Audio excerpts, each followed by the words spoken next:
इकाई 3 food chain and food web. Food chain and food web को अगर अध्ययन करें तो ऊर्जा परिवहन तथा पदार्थों का विनिमय किसी भी इकोसिस्टम का आवश्यक अंग है। दूसरे शब्दों में पादप व विभिन्न प्रकार के जंतु एक दूसरे पर अपनी भोज्य आवश्यकताओं के लिए संबंधित रहते हैं। सूर्य की ऊर्जा केवल हरे पादपों द्वारा ही उपयोग में लाई जाती है। यह ऊर्जा कार्बन के अपचयन में काम में आती है, जिससे जीवन का ईंधन बनता है, जैसे कार्बोहाइड्रेट, वसा व प्रोटीन आदि। सभी जीव ऊर्जा के लिए पादपों पर ही आश्रित रहते हैं। पौधों द्वारा संग्रहित ऊर्जा समुदाय द्वारा एक क्रम से खाने व खाए जाने की श्रृंखला से गुजरती है, जिसे फूड चेन या भोज्य श्रृंखला कहते हैं। भोज्य श्रृंखला एक साधारण रूप से हरे पौधे शाकाहारी के रूप में, उसके बाद में मांसाहारी, उसके बाद में बड़े मांसाहारी, उसके बाद मृतोपजीवी, उच्च अपमार्जक तथा बड़े मांसाहारी इसके अंतर्गत आते हैं। विभिन्न प्रकार की भोज्य श्रृंखलाओं का यदि भक्षण अध्ययन किया जाए तो सबसे पहले है प्रेडेटरी परभक्षी भोज्य श्रृंखला, दूसरी है पैरासिटिक परजीवी भोज्य श्रृंखला, तीसरी है सेप्रोफिटिक अथवा मृतोपजीवी भोज्य श्रृंखला।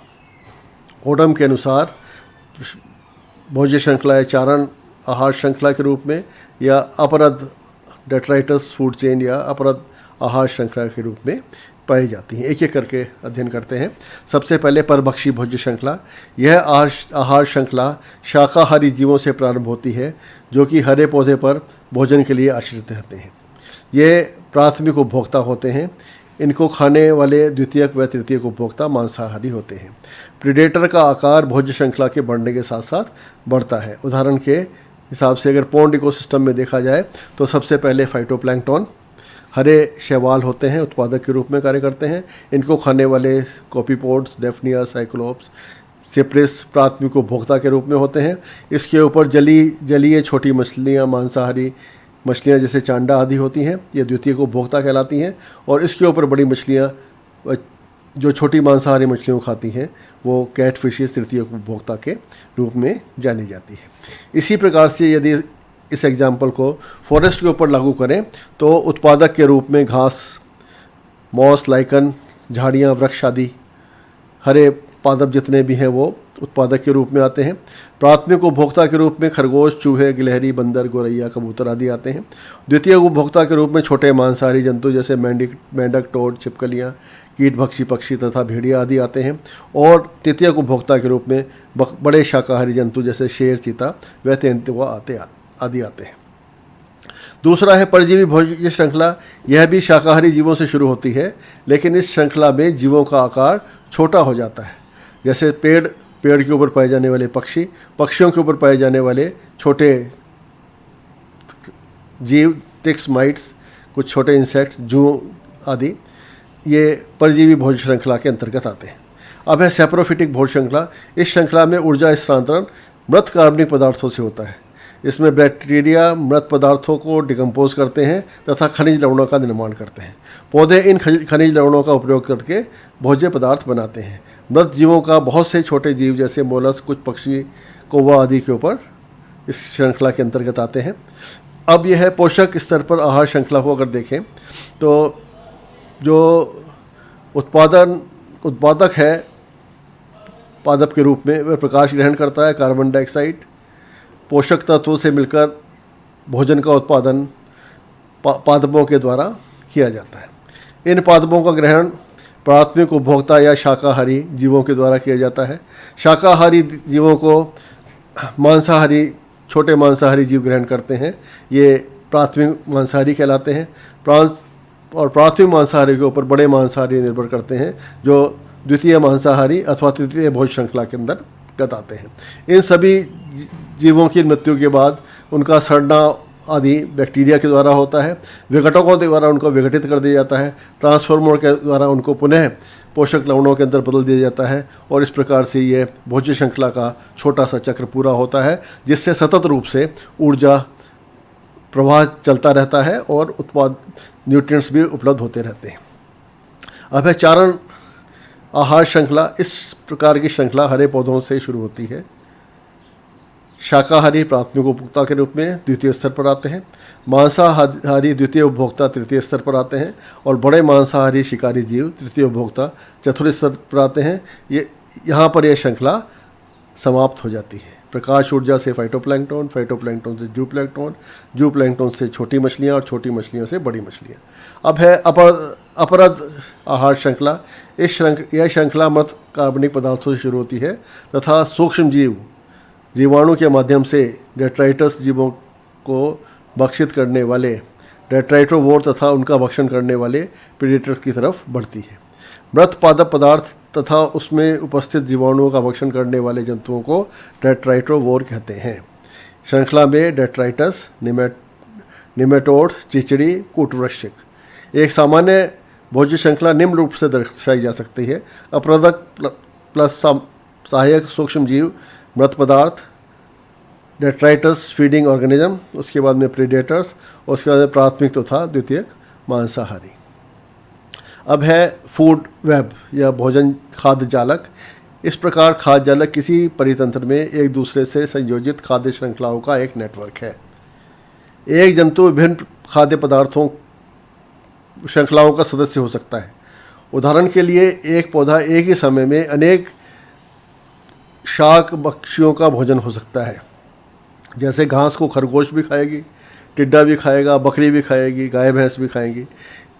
अब है अजैविक घटक जल, carbon dioxide, oxygen, nitrogen, amino acid, सूर्य का प्रकाश और तापमान आदि इसके अंतर्गत आते हैं। उत्पादक के रूप में पादप पल्वक, यूट्रिकुलेरिया, माइक्रोसिस्टिस यूग्लिनिया आदि, तंतुरूपी शैवाल, सीमांतकारी प्लांट, जलमग्न पौधे, ये सारे सतह पर तैरने वाले पिस्टिया, लिम्ना और वुल्फिया आदि ये जलीय भोज्य श्रृंखला के उत्पादक के रूप में हैं। इसी प्रकार से उपभोक्ता के रूप में लहरों के साथ चलने वाले डायनोफ्लाइलेट, कॉपीपोड, डेफनिया, सिप्टिस, साइक्लोप्स आदि, नेटकोन जो इंसेक्ट के लार्वा, कीटों के लार्वा तथा मछलियाँ जो अपनी गति से तैरते हैं, और तलचर पर रहने वाले घोंगे तथा सीप। उपभोक्ता मांसाहारी कीट, मेंढक, मांसाहारी छोटी मछलियाँ, लेबिस्टिस, चांडा आदि।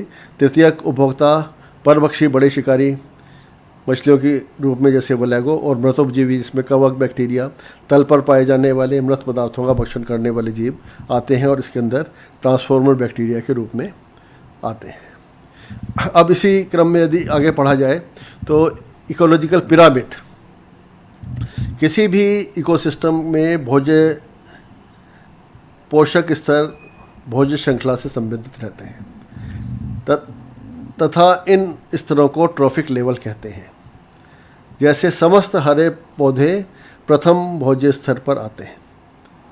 प्राथमिक उपभोक्ता शाकाहारी जंतु द्वितीयक भोज्य श्रृंखला के अंतर्गत आते हैं। द्वितीयक उपभोक्ता मांसाहारी तृतीय भोज्य श्रृंखला के अंतर्गत आते हैं, और तृतीयक उपभोक्ता चतुर्थ भोज्य श्रृंखला के अंतर्गत आते हैं। इकोलॉजिकल पिरामिड पारिस्थितिकी स्तूप के अंतर्गत हम पोषक संरचना ट्रॉफिक स्ट्रक्चर तथा ट्रॉफिक फंक्शन पोषक क्रिया का अध्ययन करते हैं। इस अध्ययन के द्वारा हम किसी इकोसिस्टम की स्थिति का पता लगा सकते हैं, अर्थात कोई इकोसिस्टम लंबे समय तक चलेगा अथवा नहीं। पिरामिड का आधार उत्पादकों द्वारा बनाया जाता है। इसके ऊपर वाला भाग प्राथमिक उपभोक्ता तथा सबसे ऊपर वाला भाग तृतीय उपभोक्ता के रूप में होता है। इकोलॉजिकल पिरामिड तीन प्रकार के होते हैं। सबसे पहले संख्या का पिरामिड, यह पिरामिड सीधा अथवा उल्टा हो सकता है। दूसरा जीव भार का पिरामिड, जो सीधा पिरामिड और उल्टा भी हो सकता है। और तीसरा ऊर्जा का पिरामिड। सबसे पहले संख्याओं का पिरामिड, इसके अंतर्गत विभिन्न स्तरों पर पाए जाने वाले जीवों की संख्या का अध्ययन किया जाता है। पिरामिड के आधार पर उत्पादक आते हैं जिनकी संख्या अधिकतम होती है, तथा शेष स्तरों पर पाए जाने वाले जीवों की संख्या क्रमबद्ध रूप से कम होती चली जाती है। पॉन्ड इकोसिस्टम में पिरामिड के आधारीय भाग पर phytoplankton, filamentous algae, marginal plants, डूबे हुए पौधे, तैरने वाले पौधे आते हैं। इनकी कुल संख्या बहुत अधिक होती है। प्राथमिक उपभोक्ता दूसरे स्तर पर आते हैं। ये शाकाहारी जंतुओं के रूप में होते हैं, जिसमें जूप्लैंक्टन, बेंथोस और नेक्टोन आते हैं। इससे ऊपरी स्तर पर छोटी मांसाहारी मछलियाँ आती हैं जो कि छोटे जीवों का भक्षण करती हैं, और सबसे ऊपरी स्तर पर बड़ी मछलियाँ कैटफिश जाती हैं जो कि छोटी शाकाहारी तथा मांसाहारी मछलियों का अध्ययन करती हैं। संख्या के पिरामिड में उत्पादक को अगर देखें तो ये नीचे वाला भाग सबसे बड़ा है, सबसे चौड़ा है, और प्राथमिक उपभोक्ता उससे छोटा, द्वितीय उपभोक्ता उससे छोटा, और तृतीय उपभोक्ता सबसे छोटा है। धीरे धीरे प्रत्येक पिरामिड के अंदर, एक पिरामिड के अंदर आधार वाले भाग से जैसे ही हम ऊपर की तरफ बढ़ते हैं तो संख्या के आधार पर यह संख्या धीरे धीरे कम होती जाती है, और सबसे ऊपर वाली संख्या में जीवों की संख्या सबसे कम होती है। जैसे फॉरेस्ट इकोसिस्टम के अंदर अगर पादपों की संख्या, घास, छोटे पेड़, झाड़ियाँ आदि की संख्या गिनी जाए और शेर चीता की संख्या गिनी जाए तो ये बहुत बड़ा अंतर इसके अंदर दिखाई देता है, क्योंकि प्रत्येक भोज्य श्रृंखला में जीवों की संख्या बहुत तेज़ी से कम होती जाती है। परजीवी भोज्य श्रृंखला में पिरामिड उल्टा भी हो जाता है। एक वृक्ष के ऊपर बहुत सारे पक्षी पाए जाते हैं, प्रत्येक पक्षी के ऊपर बहुत सारे टिक्स व माइट्स पाई जाती हैं। जैसे उत्पादक वृक्ष की संख्या है 1, इस पर पाए जाने वाले बहुत सारे पक्षी हो सकते हैं जो उस वृक्ष पर निर्भर करते हैं। प्रत्येक पक्षी पर बहुत सारे छोटे जीव जंतु टिक्स व माइट्स पाए जाते हैं। एक पादप, उसके ऊपर 100 मान लीजिए पक्षी है, प्रत्येक पक्षी के ऊपर अगर 10 चिचड़ी है या इंसेक्ट जूं जैसे कुछ है तो उस अवस्था में उनकी संख्या 1000 हो जाती है। तो 100 और 1000 इस प्रकार से संख्या आती है, तो उस अवस्था में यह पिरामिड संख्या का उल्टा भी हो जाता है। दूसरा है पिरामिड ऑफ बायोमास। बायोमास का अर्थ है कुल वजन, कुल भार। प्रत्येक भोज्य श्रृंखला में कुछ भार का यदि हम अध्ययन करते हैं, कुल भार का यदि हम अध्ययन करते हैं तो पाएंगे कि एक बैलेंस्ड इकोसिस्टम में उत्पादकों का कुल भार सबसे अधिक होता है। उसके बाद प्राथमिक उपभोक्ता, फिर द्वितीय उपभोक्ता, और उसके बाद में तृतीय उपभोक्ता। जैसे पॉन्ड इकोसिस्टम के अंदर अगर आप देखें तो इस पिरामिड के अंदर पादप, पलवक, तंतुरूपी शैवाल आदि मिलकर जितने भी हरे पौधे हैं, माइक्रोस्कोपिक रूप में तैरने वाले, किनारे पर पाए जाने वाले, डूबे हुए, तल पर पाए जाने वाले, इन सब की संख्या, इनका टोटल अगर वजन लिया जाए तो बहुत अधिक आएगा। इसके ऊपर निर्भर करने वाली दूसरी भोज्य श्रृंखला में जंतु पलवक शाकाहारी मछलियाँ और तलचर शाकाहारी होंगे, जिनका वजन पलवकों से, पादपों से की अपेक्षा काफ़ी कम होगा। इसके ऊपरी श्रृंखला में जैसे हम चलेंगे तो मांसाहारी कीट, मेंढक, मांसाहारी छोटी मछलियाँ आएंगी जिनका वजन द्वितीय श्रेणी से कम होगा, और सबसे ऊपर की श्रृंखला में परभक्षी मछलियाँ होंगी जिनकी संख्या अपेक्षाकृत और कम हो जाएगी। इस प्रकार से पिरामिड ऑफ बायोमास के अंदर जैसे हम एक साधारण भोज्य श्रृंखला में जाते हैं तो वजन धीरे धीरे कम होता जाता है। अब है पिरामिड ऑफ एनर्जी। इसके अंतर्गत पोषक स्तरों पर पाए जाने वाली ऊर्जा का अध्ययन किया जाता है। एक स्थिर इकोसिस्टम में अधिकतम ऊर्जा उत्पादक स्तर पर ही पाई जाती है, जो कि विभिन्न स्तरों पर कम होती जाती है, और तृतीय स्तर पर इसकी संख्या बहुत अधिक कम हो जाती है। जैसे पिरामिड ऑफ एनर्जी के अंदर प्रोड्यूसर लेवल पर ऊर्जा सबसे अधिक होती है, प्राइमरी कंज्यूमर पर उससे कम, द्वितीय कंज्यूमर पर उससे कम, और तृतीय कंज्यूमर पर सबसे कम ऊर्जा पाई जाती है। यदि किसी स्थिति में इन प्राथमिक उपभोक्ता के अंदर संख्या कम कर दी जाए तो उस अवस्था में अगर पादपों की संख्या कम होगी तो और प्राथमिक उपभोक्ता की संख्या उतनी ही रहे, तो आप ये देखेंगे कुछ समय के बाद में सारे के सारे जो शाकाहारी जंतु हैं वो सारे पादपों को खा जाएंगे। उनके खा जाने के बाद उनके लिए भोजन ही उपलब्ध नहीं होगा, और उससे ऊपर वाले जंतु इन एनिमल्स को खा जाएंगे। तो कुछ समय के बाद में यह इकोसिस्टम, यह पारिस्थितिकी तंत्र समाप्त हो जाएगा।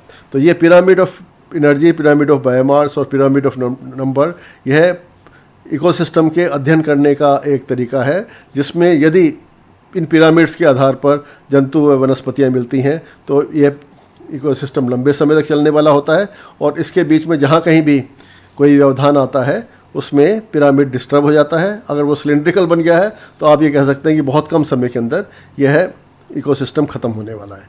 1957 में ओडम नामक वैज्ञानिक ने एक पिरामिड का स्थलीय आवास के अंदर अध्ययन किया, जिसमें उत्पादक स्तर पर 2,08,010 kilo calorie metre square per year ऊर्जा देखी, और सबसे ऊपरी स्तर पर तृतीय भोज्य श्रृंखला के अंदर 21 kilo calorie metre square per year ऊर्जा देखी, तो इसमें आपको बड़ा स्पष्ट दिखाई दे रहा है कि प्रत्येक 2 लाख के बाद में 33,068, 3368 के बाद में 368 और सबसे ऊपर वाले स्तर पर 21 किलो कैलोरी ऊर्जा है। ये एक बैलेंस्ड इकोसिस्टम की निशानी है।